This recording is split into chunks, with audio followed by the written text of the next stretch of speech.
Assalamualaikum warahmatullahi wabarakatuh. Perkenalkan, nama saya Putri Juli dengan NIM 20020600025 dari Prodi Manajemen Pendidikan Islam semester 6A. Baik, kali ini saya ingin membahas mengenai materi mata kuliah Manajemen Perubahan oleh dosen pengampu mata kuliah Bapak Alimuddin SUD MPD. Nah, kali ini saya ingin membahas beberapa materi dari manajemen perubahan itu sendiri. Nah, kita lihat yang pertama, membahas mengenai model pendekatan dalam perubahan individu. Kita lihat sendiri bahwa ada 4 yang dicakup dalam model pendekatan perubahan individu ini. Yang pertama mengenai pendekatan perilaku, di mana pendekatan perilaku ini digunakan atau guna untuk mengubah suatu sikap individu melalui suatu reward ataupun hadiah, atau bisa juga melalui punishment, di mana punishment itu sendiri biasa kita ketahui bahwa suatu hukuman untuk mencapai hasil yang diinginkan. Nah, yang kedua pendekatan kognitif, di mana pendekatan kognitif ini perilaku yang berorientasi dalam konteks keyakinan dan lebih fokus kepada suatu hasil. Nah, yang ketiga mengenai pendekatan psikodinamistik, di mana pendekatan psikodinamistik ini merupakan guna memahami reaksi antara individu lain selama proses perubahan sehingga tahu bagaimana cara menghadapinya. Yang keempat mengenai pendekatan psikolog humanistik, di mana hal ini menyangkut tentang bagaimana memaksimalkan suatu potensi pada pertumbuhan hubungan otentik dan organisasi yang sehat.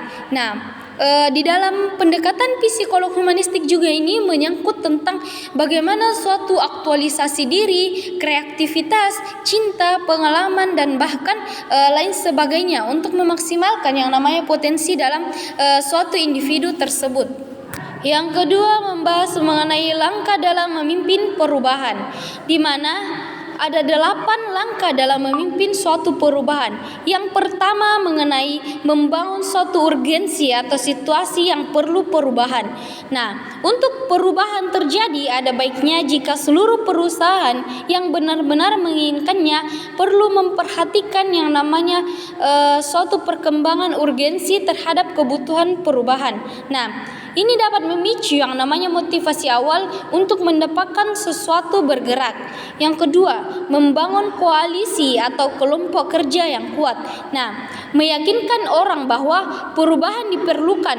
Hal ini membuat kepemimpinan yang kuat dan dukungan dari orang-orang penting dalam suatu organisasi. Tidak hanya cukup mengelola suatu perubahan, tetapi harus ada memimpin. Nah, yang ketiga yaitu membangun visi dan strategi untuk perubahan, di mana ketika pertama kali memikirkan yang namanya suatu perubahan, terdapat banyak ide-ide besar dalam solusi mengembangkan suatu visi dan strategi dalam perubahan itu sendiri. Nah, yang keempat, mengkomunikasikan visi perubahan ke seluruh pihak di dalam suatu perusahaan atau organisasi. Nah, agar pesan dari visi dapat sampai kepada semua pihak di dalam suatu perusahaan, perlu adanya yang namanya komunikasi yang sehari-hari dalam suatu perusahaan. Nah, yang kelima, memerlukan perubahan pemberdayaan, di mana langkah ini visi dan komitmen sudah dibicarakan. Cara dalam menempatkan struktur untuk suatu perubahan dan terus-menerus memeriksa suatu hambatan dan menghapus hambatan dapat memberdayakan orang-orang yang dibutuhkan untuk melaksanakan suatu visi dan bergerak maju bersama-sama. Yang keempat, yaitu menciptakan kemenangan atau hasil baik dari jangka pendek. Nah, motivasi yang baik adalah kesuksesan dengan menciptakan yang namanya kemenangan bagi suatu perusahaan. Maka semua pihak yang ada di dalam suatu perusahaan itu dapat melihat itu sendiri. Meskipun ada target jangka panjang, namun target dalam jangka pendek juga harus ada yang diupayakan. Yang ketujuh yaitu melakukan konsolidasi dan melanjutkan perubahan yang diperlukan banyak proyek perubahan gagal.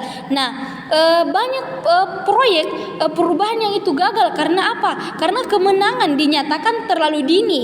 Perubahan yang sebenarnya berada lebih dalam untuk mencakup yang namanya perlu untuk menciptakan yang namanya perubahan yang panjang. Yang terakhir yaitu menanamkan pendekatan-pendekatan baru terhadap dalam budaya kerja, di mana untuk membuat suatu perubahan tetap diperlukan yang namanya rasa terhadap suatu inti dari organisasi, di mana budaya perusahaan sering menentukan yang namanya dilakukan di dalam suatu, sehingga nilai di balik visi akan tetap menunjukkan yang namanya aktivitas bekerja sehari-hari. Diperlukan upaya dalam setiap aspek di dalam suatu organisasi itu sendiri. Yang ketiga, membahas mengenai implementasi pengembangan organisasi. Nah, perlu kita ketahui bahwa hal penting yang perlu dipahami dalam suatu organisasi ini merupakan suatu kegiatan perubahan dasar, disiplin, perencanaan yang memerlukan yang berbagai revolusi dalam suatu perubahan proses dan mengimplementasikan suatu perkembangan organisasi. Nah, kita lihat sendiri bahwa ada 4 implementasi pengembangan organisasi ini, yaitu pertama mengenai produktivitas. Nah, dalam kegiatan pengembangan organisasi akan berujung pada peningkatan target dan performan di malam survei dan riset intensif. Kemudian dirancang kembali melalui sistem produktif yang tepat dan sesuai dengan yang dibutuhkan. Yang kedua, kualitas siklus kerja, di mana berkaitan dengan performa sumber daya manusia yang memiliki dan menyangkut kedisiplinan terhadap pihak terkait sangat menentukan yang namanya kualitas siklus kerja itu sendiri.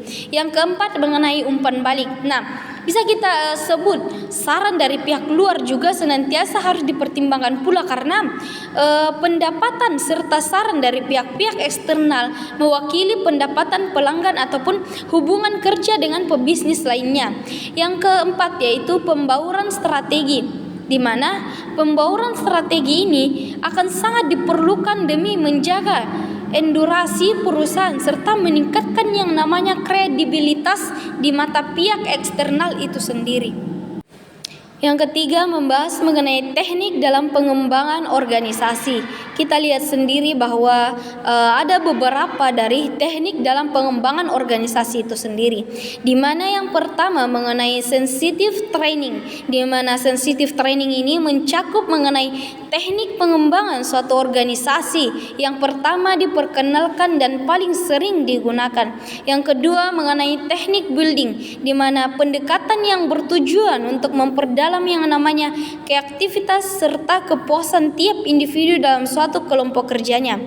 Yang ketiga mengenai survei feedback, di mana survei feedback ini sendiri merupakan suatu survei yang tiap peserta diminta menjawab kuesioner yang disebut untuk mengukur yang namanya persepsi serta sikap mereka. Yang keempat mengenai transcription, di mana analisis ini, teknik ini berkonsentrasi pada gaya komunikasi antar individu. Nah, yang kelima mengenai intergroup activities, di mana dirancang untuk meningkatkan yang namanya kerjasama atau pemecahan konflik yang memungkinkan timbulnya akibat saling ketergantungan tersebut. Selanjutnya membahas mengenai tahap-tahap dalam pengembangan suatu organisasi. Kita lihat sendiri bahwa ada beberapa tahap dalam pengembangan suatu organisasi itu sendiri. Yang pertama, pembentukan tim. Pembentukan tim kerja untuk saling mengenal antara sesama dengan merumuskan yang namanya suatu tujuan yang telah disepakati. Yang kedua, brainstorming, di mana ini merupakan suatu tahap dalam penentuan yang namanya kebutuhan dan tujuan yang akan dicapai. Yang ketiga, penyelarasan setiap anggota dari tim tersebut saling menerima dan mendengarkan semua yang terlibat dalam satu tim tersebut. Yang keempat, pelaksanaan tahap ini, semua anggota dan tim sepakat untuk melaksanakan program kerja dengan penuh semangat memainkan tugas dan peran masing-masing. Yang kelima, mengevaluasi dan monitor untuk melakukan penilaian kerja terhadap suatu organisasi. Selanjutnya, diadakan yang namanya proses monitor dengan cara melakukan pemantauan terhadap pelaksanaan suatu kegiatan. Selanjutnya membahas mengenai analisis SWOT. Nah, dapat disimpulkan bahwa analisis SWOT itu merupakan suatu metode analisis yang sangat mendasar dan berguna untuk mengetahui suatu topik dan permasalahan dari suatu empat sisi yang berbeda. Hasil akhir dari analisis ini adalah arahan atau rekomendasi untuk mempertahankan atau meningkatkan yang namanya kekuatan dan peluang yang ada, serta mengurangi kelemahan dan menghindari yang namanya ancaman. Nah, di sini ada artikel yang membahas mengenai analisis SWOT dalam penentuan strategi pemasaran alat rumah tangga di PT Impresindo karya Stel Jakarta Pusat. Nah, dari artikel tersebut dapat saya simpulkan bahwa salah satu alat yang dapat digunakan untuk menganalisis strategi pemasaran di atas yang digunakan yaitu analisis SWOT itu sendiri. Analisis ini digunakan untuk mengetahui suatu faktor internal dan eksternal perusahaan. Faktor internal yaitu mengetahui kekuatan dan kelemahan suatu perusahaan di PT tersebut, dan faktor eksternal yaitu mengetahui peluang dan tantangan perusahaan tersebut. Dan analisis SWOT baik itu strength, weakness, opportunity, threats merupakan suatu cara untuk mengamati yang namanya lingkungan pemasaran eksternal dan eksternal yang berada di dalam PT pemasaran alat rumah tangga Impresindo karya Stel Jakarta Pusat. Baik, demikian pemaparan materi dari mata kuliah manajemen perubahan itu sendiri, mulai dari yang pertama sampai materi yang akhir. Nah, baik, saya ucapkan banyak terima kasih. Saya akhiri. Assalamualaikum warahmatullahi wabarakatuh.